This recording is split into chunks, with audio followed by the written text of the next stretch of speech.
చూస్ country delight live better. ఇప్పుడే country delight app ని download చేసుకోండి. Hi hello welcome to Suman TV. నేను మీ Roshan. Present నాతో పాటు ఉన్న గెస్ట్ గురించి చెప్పాలి అంటే గెస్ట్ అనే కన్నా కూడా ఒక లెజెండరీ పర్సనాలిటీ అని చెప్పుకోవచ్చు. ఇండస్ట్రీకి వచ్చి 50 సంవత్సరాల పైబడినప్పటికి కూడా ఆయన ఇప్పటికీ మర్చిపోలేం, ఆయన పాటల్ని మర్చిపోలేం. ఏ దేవిలో విరిసిన పారిజాతము, ఏ కవిలో మెరిసిన ప్రేమ గీతము. ఎస్, ఇప్పటికీ మీ అందరికి గుర్తుంటుంది కన్య వయసు హీరో లక్ష్మీకాంత్ గారు with me an exclusive interview with Suman TV. So Laxmikanth గారు నమస్తే అండి. నమస్కారం సార్. ఎర్రటి జామ పండులాగా ఉంటారు. చాలా హ్యాపీ అనిపిస్తుంది సార్ మీలాంటి వాళ్ళని చూసినప్పుడు. ముఖ్యంగా ఒక తెలియని ఒక జోష్ వస్తుంది యూత్కి కూడా. ఎందుకంటే ఇండస్ట్రీకి వచ్చి 50 నుంచి 60 సంవత్సరాలు అయిపోయిన ఆర్టిస్టులు అందరూ కూడా చెన్నైలో హ్యాపీగా అసలుకి ముఖం మీద చిరునవ్వు పోకుండా వాళ్ళ ఫ్యామిలీస్తో, వాళ్ళ పిల్లలతో, వాళ్ళ మనవలతో, మనవరాలతో లాస్ట్ స్టేజ్లో ఎంత హ్యాపీ అనిపిస్తుంది అంటే అది. నేను పాత రోజుల్లో వినేవాళ్ళం, సావిత్రమ్మ అయ్యో అలా ఇబ్బంది పడి చనిపోయారంట, ఆ పలానా అమ్మ ఆయన ఇలా ఇబ్బంది పడి చనిపోయారంట, పలానా ఆయన విని విని విని విని నిజంగా ఒక రకంగా చెప్పాలంటే అయ్యో అంత వైభవం చూసిన వాళ్ళు ఏమైపోయారు, ఇట్లా ఎందుకు చనిపోయారు అనుకుంటున్నాం మహానటి సినిమా చూసిన దగ్గర నుంచి. అట్లీస్ట్ మా జనరేషన్కి మిమ్మల్ని చూసినప్పుడు చాలా హ్యాపీ అనిపిస్తుంది. ముఖ్యంగా నిజంగా దేవుడికి శతకోటి వందనాలు చెప్పుకోవచ్చు. మిమ్మల్ని మాకు ఇంకా స్క్రీన్ మీద కనిపించకపోయినా కానీ హ్యాపీగా ఉన్నారు అని తెలియజేయడానికి మా సుమన్ టీవీ ద్వారా చాలామంది ముందుకొచ్చి వీఆర్ వెరీ హ్యాపీ అని చెప్తున్నందుకు. And first of all thank you sir accepting this interview also. ఎలా అనిపిస్తుంది 50 years బ్యాక్ వెళ్ళి చూసుకుంటే కన్య వయస్సు లక్ష్మీకాంత్ జర్నీ అండ్ ఇప్పుడున్న లక్ష్మీకాంత్ గారి జర్నీ, 50 సంవత్సరాల స్ట్రగుల్స్, అచీవ్మెంట్స్ ఎలా అనిపిస్తుంది? 50 సంవత్సరాలు అయినట్టు అసలు నాకు తెలియట్లేదండి. నిన్నగాక మొన్న మద్రాసు వచ్చాము, ఇక్కడ సెటిల్ అవ్వటం జరగటం కానివ్వండి, మొత్తం అంతా cinema career as a producer ఇది మొత్తం అన్నీ చేస్తూనే ఉన్నాము. బట్ తెలియలేదు నాకు తెలియకుండా గడిచిపోయింది 50 సంవత్సరాలు.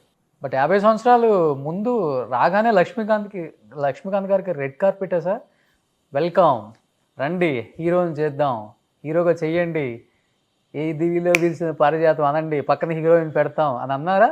అది అలాగే జరిగింది. అది స్ట్రగుల్స్ కరెక్ట్గా జరిగింది. అది నేను అనుకున్నట్టే. ఎక్కడ చిన్న స్ట్రగుల్ కూడా లేదు? ఏం లేదండి, ఏం లేదు. కష్టపడింది ఏం లేదు. వితిన్ 10 daysలోనే ఆఫర్ అంతా కన్ఫర్మ్ అవ్వటము, షూటింగ్ స్టార్ట్ అయింది కరెక్ట్గా రెడ్ హిల్స్లో. 1 month కంప్లీట్ సింగిల్ షెడ్యూల్లో అయిపోయింది, హ్యాపీగా అయిపోయింది. చాలామంది చెప్తుంటారు ఇండస్ట్రీకి రావాలంటే చాలా స్ట్రగుల్స్ పడ్డాం, ఎన్నో స్ట్రగుల్స్ తర్వాత మాకు ఆనందం ఇచ్చిన ఒక సినిమా అని చెప్తుంటారు. అలాంటిది మీకు ఎటువంటి ఇబ్బంది లేకుండా సినిమా తీశారు అంటే బ్యాక్గ్రౌండ్ ఉన్నారా సార్ ఎవరన్నా ఇండస్ట్రీలో? మనకి బ్యాక్గ్రౌండ్ ఎవరు లేరండి. చిన్నప్పుడు సినిమా ఇంట్రెస్ట్ ఉంది కదా మొదటి నుంచి. చైల్డ్ ఆర్టిస్ట్గా ట్రై చేశాను. ఓకే. 66, 67లో 9th standard 10th standard చదివేటప్పుడే ఆత్రేయ గారిదండి చిన్నారి మనసులోనే ఒకటి స్టార్ట్ చేశారు అప్పట్లో, 66 అనుకుంటాను. దాంట్లో హీరో క్యారెక్టర్ బుక్ చేశారు. ఫోటోలు పంపించడం ఇవన్నీ మామూలే, హీరో దిగినట్టు ఫోటోలు దిగటం వాళ్ళు పంపిస్తూ ఉండేవాళ్ళండి. మనం పిల్లగా ఎలా ఉంటాం పిల్లలు ఫోటోలు అయ్యి, కానీ వాళ్ళు యాక్సెప్ట్ చేసేసి పిలిచారు నన్ను అప్పట్లోనే. అంటే హీరో అంటే చైల్డ్ ఆర్టిస్ట్. అది ఏదో ఫైనాన్షియల్ ప్రాబ్లమ్స్ ఏదో ఉన్నాయండి ఆచార్య ఆత్రేయ గారికి అప్పుడు. అది అలా 3 నెలలు 4 నెలలు 5 నెలలు అలాగే జరుగుతూ ఉంది. షూటింగ్ మాత్రం స్టార్ట్ అవ్వట్లేదు. ఈ లోపల నేను కొంచెం హైట్ వచ్చేసా, నేను మారిపోయాను.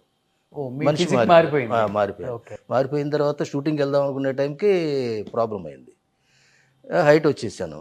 అంజలీదేవి గారేమో మదర్ క్యారెక్టరు. అప్పుడు ఇక చేంజ్ చేయాల్సి వచ్చింది. మంజుల ఉంది కదా, విజయ్ కుమార్ మంజుల అమ్మాయి, చిన్న అమ్మాయి అప్పుడు. అమ్మాయిని తీసుకొని వచ్చేసి క్రాఫ్ అంతా కట్ చేసి మేల్ క్యారెక్టర్లా తీసుకొని అవుట్డోర్ తీసుకెళ్ళిపోయారు. ఒక సెకండ్ క్యారెక్టర్కి ఏమో నాకు ఇచ్చారు. అది ఒక 15 రోజులు అయ్యేటప్పటికి అది ఆగిపోయింది అనిపించారు. ఇంకో 15 రోజులు మేము అక్కడే ఉండిపోయాం. ఇదిగో వస్తారు, ఇది ప్రొడ్యూసరు ఆత్రేయ గారు వీళ్ళంతా వస్తారని చెప్పేసి. ఎవరు రాలేదు, ఎవరి దారిన అక్కడి నుంచి డిస్పర్స్ ఇంతవరకు. తర్వాత అదే సబ్జెక్టు మాయదారి మల్లిగాడు కృష్ణ గారితో, అవును, అది తీశారు. దానికి సబ్జెక్ట్ ఇచ్చింది ఆత్రేయ గారు, అదే సబ్జెక్టు దాన్నే మోడిఫై చేసి అదే సబ్జెక్టు. బట్ ఈ కన్య వయసు కన్నా ముందు ఆదర్శ కుటుంబం ఆదర్శ చైల్డ్ ఆర్టిస్ట్ గా చేశారు కదా. నెక్స్ట్ ఆదర్శ కుటుంబం అండి. ఓకే. ఆ గ్యాప్ అంతా వచ్చిన తర్వాత నేను ఆగిపోయింది పిక్చరు. ఆత్రేయ గారికి ఉత్తరాలు రాస్తూ ఉండేవాడిని. ఏంటి ఏంటి ఏంటి మెడ్రాస్ రావటం, అప్పుడప్పుడు కనిపించటం, చదువుతానే కాలేజీ దీంట్లో. అది అప్పుడు కాలేజీలో చేరలేదు అనుకుంటాను, పీయూసీలో ఉన్నట్టున్నాను. ఆ టైంలో నా బాధపడలేక అయినా హైదరాబాద్లో ఒక క్యారెక్టర్ ఆదర్శ కుటుంబం, దాంట్లో ఈశ్వరలక్ష్మి గారి బ్రదర్ క్యారెక్టర్ అండి. 2 సీన్లు, ఒకటి ఆవిడతోటి ఒక 4-5 డైలాగులు ఉంటాయి సోలోగా. నెక్స్ట్ మ్యారేజ్ చేసుకోవటం, వెళ్ళటం, టాటా చెప్తా, శుభం కార్డు, అది పెళ్లి కొడుకు క్యారెక్టర్. 2 సీన్లు. ఓకే. అది హైదరాబాద్ అండి, సారథి స్టూడియోలో చేశారు.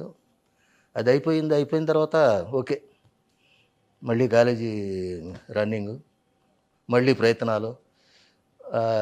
యాజిటేషన్ టైం ఏదో జరిగింది కదా ఇప్పుడు, ఆంధ్ర యాజిటేషన్. ఆ టైంలో ఈ భావనారాయణ గారి సినిమా అది తెలిసి నేను ట్రై చేశానులేండి. అది ట్రై చేసి ఆయన రమ్మన్నారు. ఇక తర్వాత తెలిసిందే. సుమన్ టీవీలో మీ పర్సనల్ అండ్ బిజినెస్ ప్రమోషన్స్ కోసం కింది నెంబర్కి కాంటాక్ట్ చేయండి.